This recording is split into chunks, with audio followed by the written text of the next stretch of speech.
Hello, everyone, and thank you as always for being with us. Welcome again to Armchair ESG with Nate and Yates. I'm Rob Yates, Owl ESG Director of Communications, and with me is my partner in crime, Nate Najaro, Head of Product. How you doing today, Nate? Doing awesome, Yates. How are you, man? I'm doing fantastic, and today we have a very special guest with us. You want to do the honors of introduction? Yeah, we have with us. He took time away from his busy schedule, but it's our fearless leader and CEO, Ben Webster. Thanks for joining us, Ben. Thanks, guys. I'm jealous because you've got Yates, you've got Nates. I don't know what I have. I'm gonna say I'm someone who doesn't hate, something like that. I don't know. I need a good rhyme. Well, yeah, we'll figure one out for you for the next time we get on. That's the most figure out a little important jingle thing for you. There you go. Yeah, we there should we have done go. that. Yeah. So, all right. Well, I'm glad to be Cool. here, guys. Thanks. Yeah. So, yeah, glad to have you. Absolutely. Thank you for joining us. We said a few times, so we wanted to catch up. The idea of this, obviously, is people come on and they want to meet the team. Who is Al? What does Al do? Who are the brain or brawn behind the madness, I suppose. So starting with the person who invented Owl. In 60 seconds, can you give us your entire life story? Yeah, definitely. First of all, I didn't invent Al. There was a co-founder, Andrew Smith. So we started this together. But my basic life story, born and raised in the Los Angeles area, still here today. Most of my career in the financial industry with side trips to start technology companies, which never had big successes with those, but got by, learned a lot of lessons as we all do in life. We trip, we fumble, we try to get better, and but always came back to the financial industry as my anchor. For the most part, my life was spent raising capital for hedge funds, private equity funds, and what have you. And I was doing that all the way up to right around I actually did that through 2014, but I met Andrew Smith, my co-founder, in early 2012, and he wanted to launch a platform for an ETF platform, essentially, launch ETFs that did not have a focus on ESG. But early on in the journey, as we were just talking about what he was trying to do, one of our advisors, guy brought on an advisor, and I was officially advising him as well, talked about ESG and impact investing. I immediately fell in love with it. I'm a geek at heart. I like to read and watch things about people like sci-fi, fantasy, doing heroic things, good things for the world, good things for people, good things for the people they care about. It's just what gets me excited about things, and I saw this opportunity to merge kind of what I was doing in the financial industry with the ability to actually make a positive impact on the world. My little chance to in some small way be a hero, right? And that really made me excited. And so we decided to transition the ETFs that the company was looking to launch to ESG ETFs. And for the next couple of years, we were researching ESG, specifically ESG ratings, to see what are the problems, what are the things that we can improve on. And we decided actually to generate and create our own ESG rating system to power our ETFs. And in a nutshell, we never launched our ETFs in 2017. I joined full-time in 2014, even though we started the ESG journey in 2012. I joined full-time in 2014, and we started selling data at the start of 2017 and becoming a data company. That's who we are, and that's my least business life journey in a nutshell. So, can I ask one quick follow-up question for people who are on here who might not know? I've obviously heard the story before, but what is an ETF, and how would the creation of one have inspired what I'm going to ask about in a second, which is our first big product? Yeah, so ETF is an exchange traded fund. Think of it as a basket of securities that you invest in, typically stocks, equities, that is managed by most ETFs, not all, but most ETFs are passive. It's managed by a passive index, right? And so what we wanted to do was create an index that allocated more capital to companies with higher ESG ratings, right? The concept there was, hey, if we can divert more capital to companies that had better ESG characteristics or moving in that direction, we can inspire change or in effect change. Right. At the end of the day, true change in scale it needs the capital markets to be an ally to that change. Companies, you have to invest in companies that are making those changes, small or big. You can make huge impacts by investing in small companies that revolutionize the world, right? But then you also can invest in companies that are publicly traded, that are well known to people, sitting at average, Jane and John Doe, right? Who are, breaking bread with their children, right? The products they buy, the customers that they're the customers that buy these services, right? And so galvanizing consumers, galvanizing investors, financial institutions, the whole capital market infrastructure towards putting more money in companies with higher ESG ratings, or consumers to buy products with companies that are doing better. That was our vision of how, it's not unique to us, millions of people have this vision. We were just hoping to be one of the humble contributors to it. So you hit on the exact answer I was hoping for. So leading into, of course, Al's first major product, consensus scores, how did the ETF cause you to come up with the idea for consensus scores? Well, we were looking at ratings from other providers. And, though I've been in the financial industry and, trying to do, tech startups as well. My background was in physics, and my partner's Andrew's background was in, stats, math, investing, but he's very numbers oriented, right? Math oriented. And we saw the ratings from other various providers, and we just saw there's a huge dispersion between the ratings. Any given company could have a low ESG rating with one ratings firm and a high ESG rating with another ratings firm. You see this in Tesla, you see this in Intel, you see this in Facebook, you see this pretty much any company. One rating company will look at it one way and rate it in a certain way, and another rating company will have a completely different view. So it's this subjectivity that really bothered us. Subjective opinion. Yeah, and we just worried that what we would be building would be inherently subjected ourselves if we were to build a rating system from scratch based on the way we look at the world, right? And Andrew and I look at the world in somewhat similar ways. And so instead, we wanted to take us out of the equation, right? And we wanted to create a rating system that was kind of a wisdom of the crowd. And so what we decided to do was aggregate numerous, and it grew to hundreds sources of ESG information, ratings, research, data, metrics from numerous third-party providers, and then synthesize them and go on a company by company basis.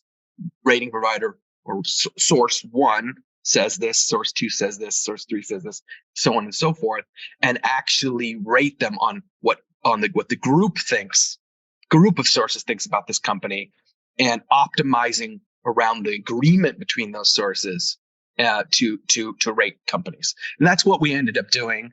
And it's a great product, and it's growing in popularity, though, as we know, the market is starting to look more and more at raw ESG data and trying to get underneath how ratings are created. And we have other products for that as well. So you read my mind, because I'm hogging the whole interview here. That was my follow-up question. So what OWL offers now is the most accurate, freshest, most transparent, and most objective data. And we say it all the time, but for those of you watching, I can tell you, Ben ensures that we live this. How does the consensus score product lead you into the data production and gathering verification market? Well, it's not that the consensus scores led us there. It's the market leading us there, right? Okay.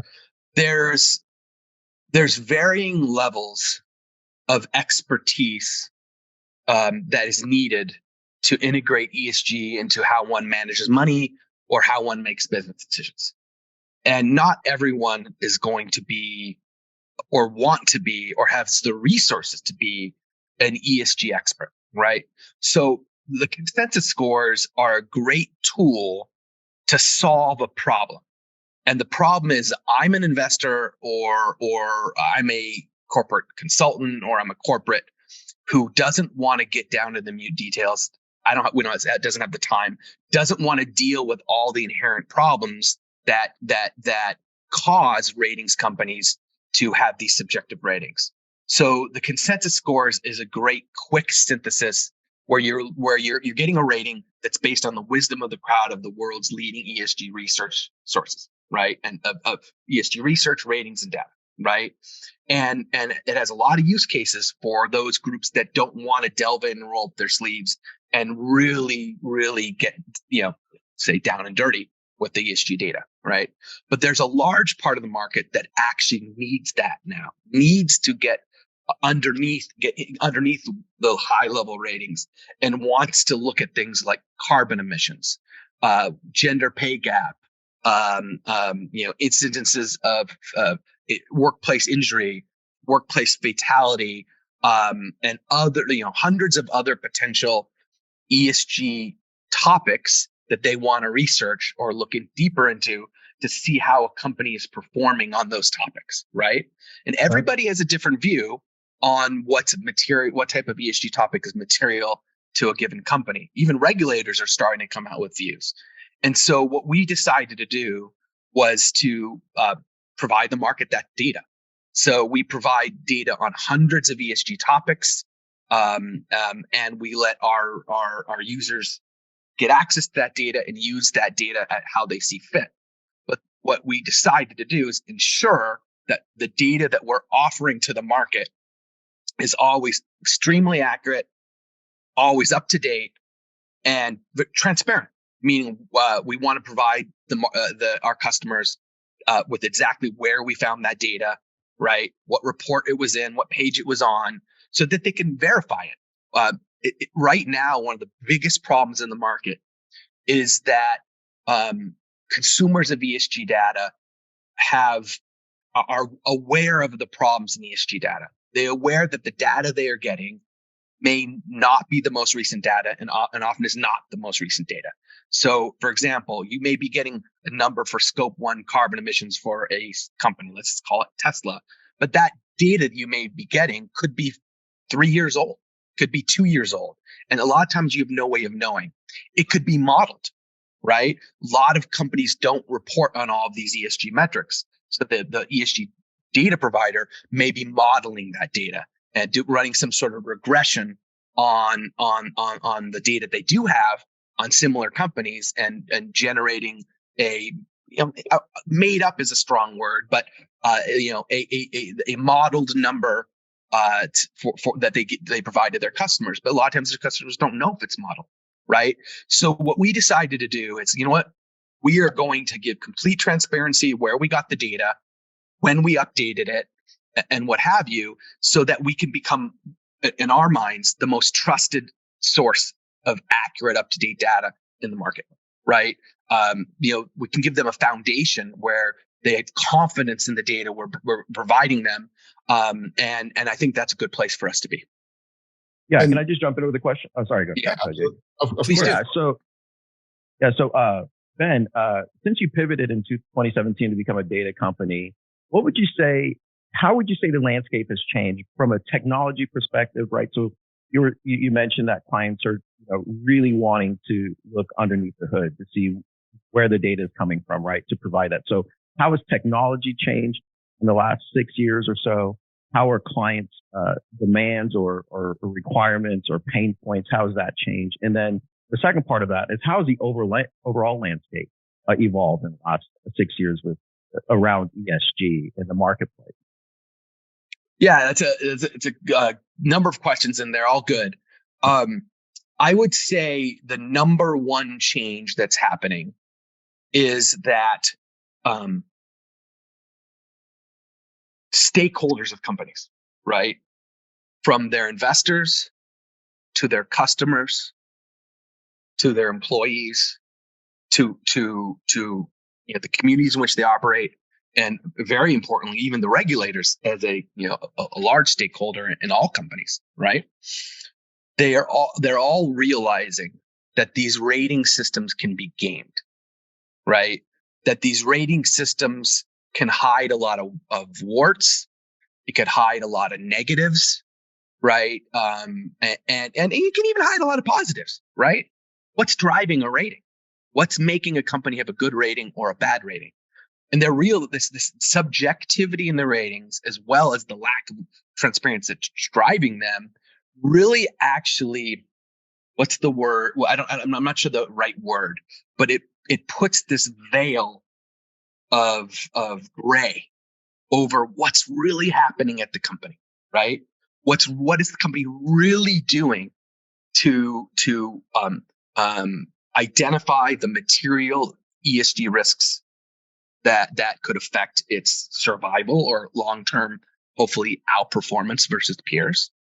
How are they performing on the metrics, whether they're material or not, that their stakeholders really care about, right? Because ultimately, you'd like to say it's about materiality, but it isn't always about. I mean, shouldn't say that. There are layers of materiality, right? In a vacuum, an ESG metric may not be material to your company, but if your customers care about it, or a regulator cares about it, then it has a secondary material effect, right? And so it's this whole. I think the biggest change, if you take everything I just said, is the transparency to actual performance on granular ESG topics, right? Your emissions, your hiring practice, diversity, governance into how well a company is managing itself ethically, all these different things. Stakeholders are want to remove the veil of ratings, right? And they want to get down to what's really happening. What is the performance that is being that or lack thereof that's really evolving over time at that company, and how it compares to peers, and what are they going to try to do to improve it, right? And that's the biggest change. Is they don't want talk. They don't want a rating that doesn't mean a lot to people. They want to know what's really happening. And I know I'm repeating myself there, but it's very, very important. And so the other thing that's important is, now that there is this transparency that's happening, investors and regulators and other stakeholders are actually realizing that the data powering ratings, it's outdated, it's not accurate, it's often modeled, right? And so 8 years ago, the subjectivity of ESG ratings started to get known. And over the next 5, 6, 7 years, it became such a big issue that the regulators had to get involved, right? Right? Now we're in the early innings of this next wave of, the whole industry's building solutions, investment solutions, making decisions around ratings. And now they're transitioning to make decisions around things like carbon emissions and carbon footprint and racial diversity, ethnic diversity. Sorry, excuse me, it's similar. Ethnic, racial diversity, gender diversity, all these types of things. Ethics diversity too, to be fair. I mean, yeah, it would that matter. I mean, it really does matter. People's priorities, because when we talk about ESG, we're not just talking about greenhouse gas emissions or diversity. We're talking about Catholic funds and Sharia funds and people that don't want to invest in pornography, people that have problems with gun manufacturers, people that don't like nuclear, people that do like nuclear. Yep. It's all of that. And we're not here to tell people what to think, but we're here to provide them the most accurate data. And so what's happening in these innings that we're in right now, right? Or the period of the half of we have on the soccer pitch for our European viewers here, right? On the football pitch. Sorry, I just committed a mortal sin there. I like the innings though. That makes sense. That makes sense. Where it's going is people are realizing, even with the raw data they're using, they're making decisions off of time decayed data. and no one wants to make decisions off of old data. Or inaccurate data or modeled data if they can avoid it. They want to do their best to make decisions on accurate data, right? And if there's one thing that I want to set Al apart on, I think I shouldn't say me, we, all of us at this company share this common vision. And the vision is that we want, in general, not in general, not period. We want our customers and the capital markets, companies, consultants, everybody we serve, we want to empower them with the most accurate, transparent data possible via, data feeds, via software applications, so that they can actually make decisions off of a firm and strong foundation of accurate data, so that the results they're looking for can be hopefully measurable, whether it's positive or negative. They may think that a certain metric is materially relevant to what they're investing in, and maybe they find out it's not. But without accurate data, right, they're never going to be able to determine one way or another if the decision they made had the positive or had the positive impact they wanted, or the negative impact, or maybe it had a negative impact, and they can adjust and rinse and improve the next time around. And that's so important. We've got a lot of people, a lot of parties in the industry using ESG data to further specific ends. And without accurate data, no one can truly arrive at truth, right? And make decisions with some sort of foundation of accurate measurement. And that's so important to me, Andrew Smith, my co-founder, and I know everybody who works here Absolutely. has similar goals and aspirations for what we're doing. So one final question for me on that is, what are you doing? Like, what does your day-to-day look like? How are you getting the word out to our clients, our partners, about this new inning we're in, where you have to have accurate data, up-to-date data, fresh data, how the landscape is changing, how Owl has products already and developing more products to meet that challenge. So part of the podcast is getting the word out. So thank you for joining us on. I know you have super busy days. Every time I look at your calendar, it's like, wow, you're doing a lot. And so what are you doing? How can you give a peek into your day to day in terms of talking to our clients, and what are they saying, and our investors about this next inning of ESG?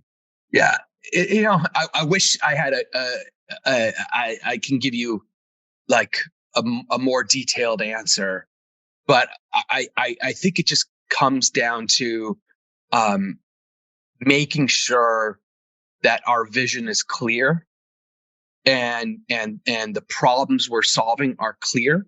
It's so that everybody at the firm, you guys on this podcast, our salespeople in the field, our customers, any type of marketing we're doing, white papers we're doing, we're always tying it back to what that core vision is, that North Star of what Al wants to be in the function we want to serve in this marketplace.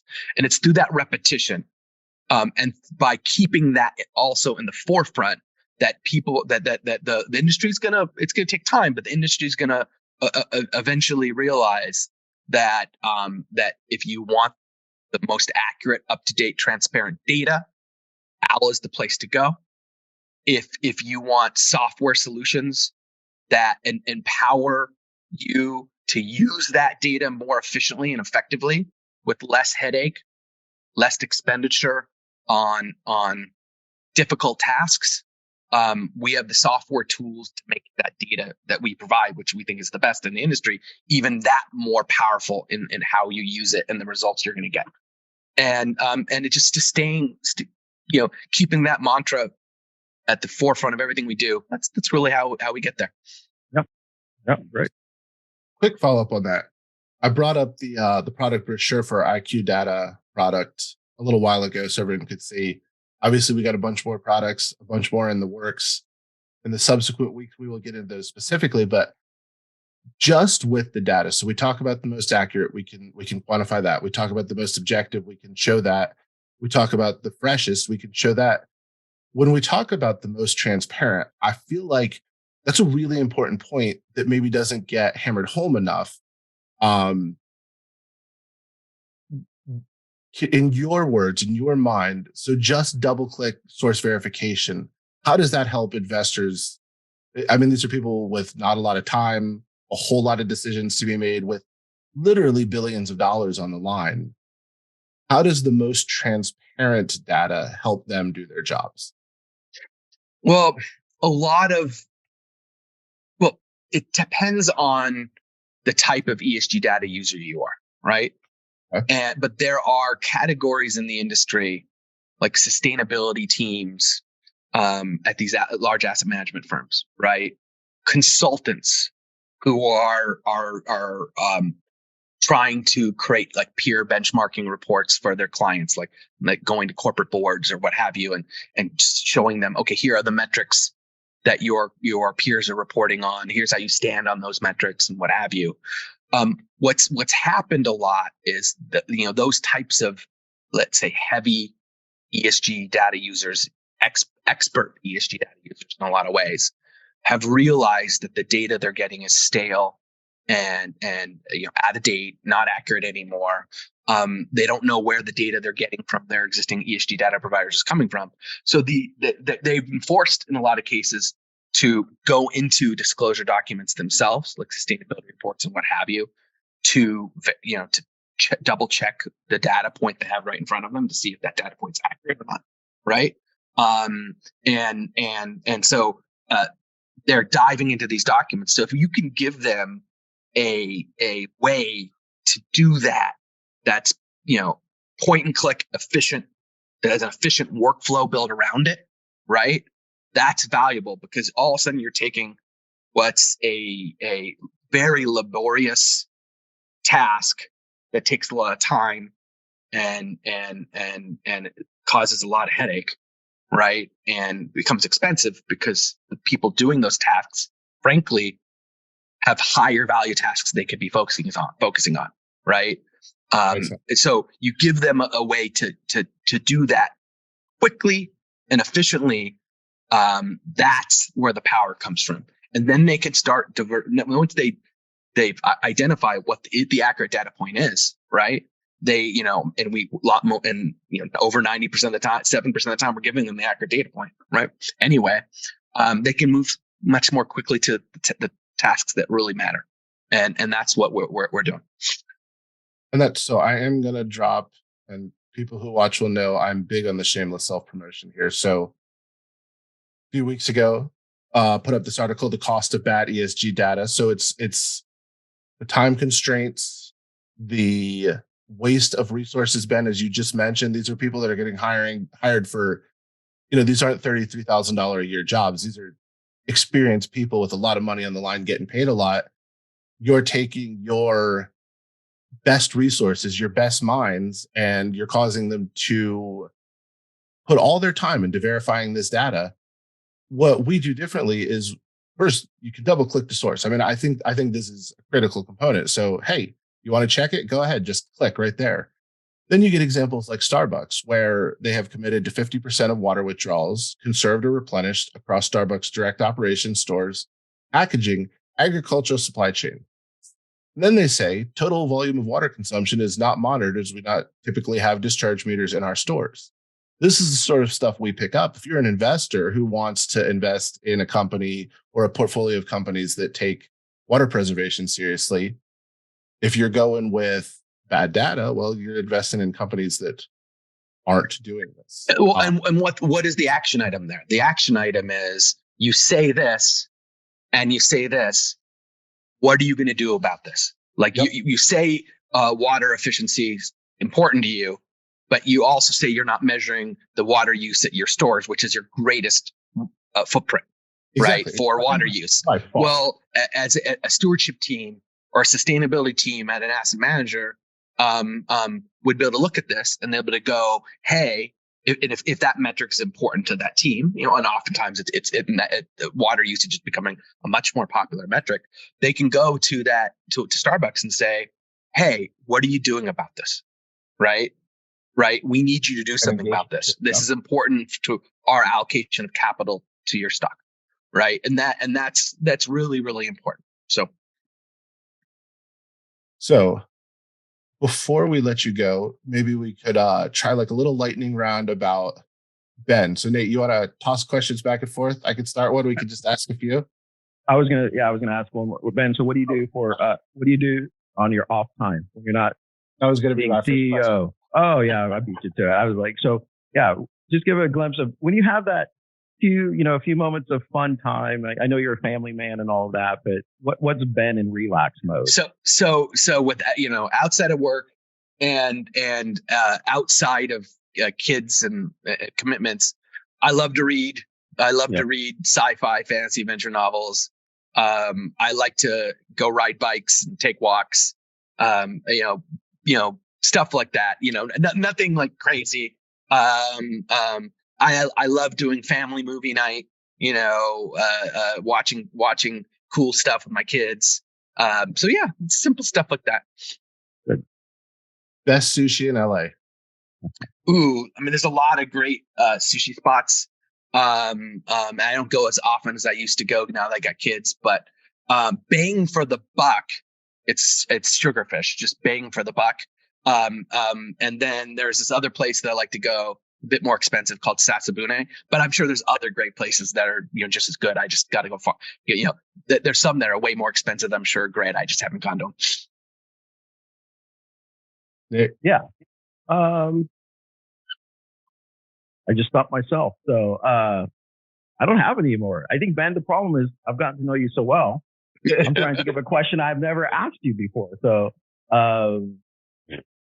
yeah. Okay. But best place you've ever traveled outside of the United States? Oh, all right. So that's a good one. If it's just like, I think my wife and I went to Costa Rica. That was awesome. Okay.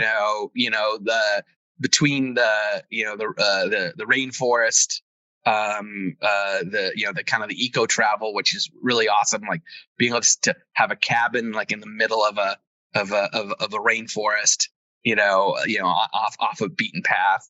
But just cool. For everything that was involved in that trip, from the people to the beaches to it's great. So I love that. Yeah.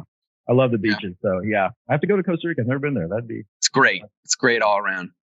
All right. Yep. Favorite sports to watch, favorite sports to play, and who are your teams? I mean, I love basketball. I'm a Lakers all the way, hardcore Laker fan. And I love to shoot hoops. So, it's simple as that. It's super fun. Yeah, I think that those two. All right. Nice. Well, last question. One last question. Last question. Owl ESG.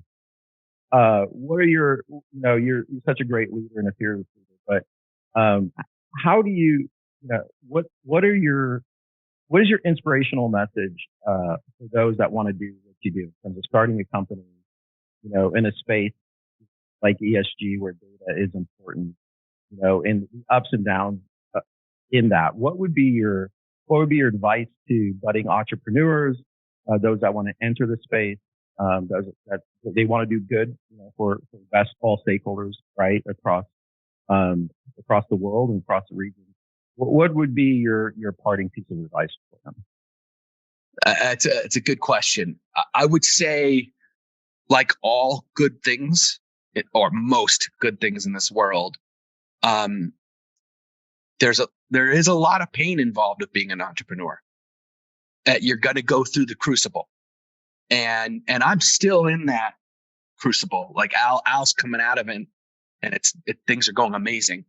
But there's always it's never difficult to do. I'm trying to do something great. I think we're achieving it, but it's don't necessarily focus on the outcome. It's going through that painful experience. And going through that crucible actually has amazing, if you're willing to go through it, positive effects on who you are as a person, right? And you know, obviously I want to come through this and make enough money for my family and make enough money similarly for the people here at Al to come out and be very financially rewarded and have better financial lives from it. However, let's say that doesn't happen. I still think this experience was very, very worth it, because the person I was going into this versus the person I am coming out of this would come, even where I'm at now in the middle of this, I'm such a better person. I've been forced to work harder. I've been forced to face my shortcomings. Great people like you guys and other people we work with here make me better, because I want to rise to the occasion for you all. And I still have a long journey to go, like to be a better CEO, to have the positive effect I want the company to have on the world, but for me to have on my children and my family.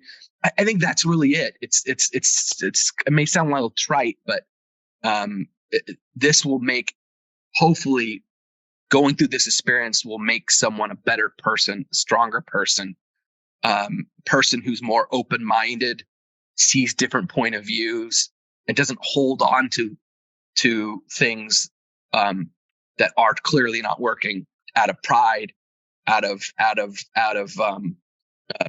whatever negative emotion you may have, to protect how you view yourself, or how you view your value based on believing in something that's not real or not true. And so it's going to force you to challenge yourself constantly. And through that challenging of yourself, you just get better.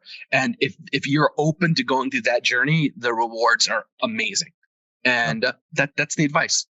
No, that's great. That's a great answer. And I think it's important for those, coming up behind you as an entrepreneur to really get insight into that. So yeah, perfect answer. Thank you. Thanks, guys. I'd love to be here. Let me know if you want me to be on. Happy to join. This was awesome. You're our first guest, so we're excited about it. Thank you very much for your time, and we will catch up with you again soon. All right. Thanks. All right. Thanks, Ben. Talk to you guys later. Bye. Bye, everybody.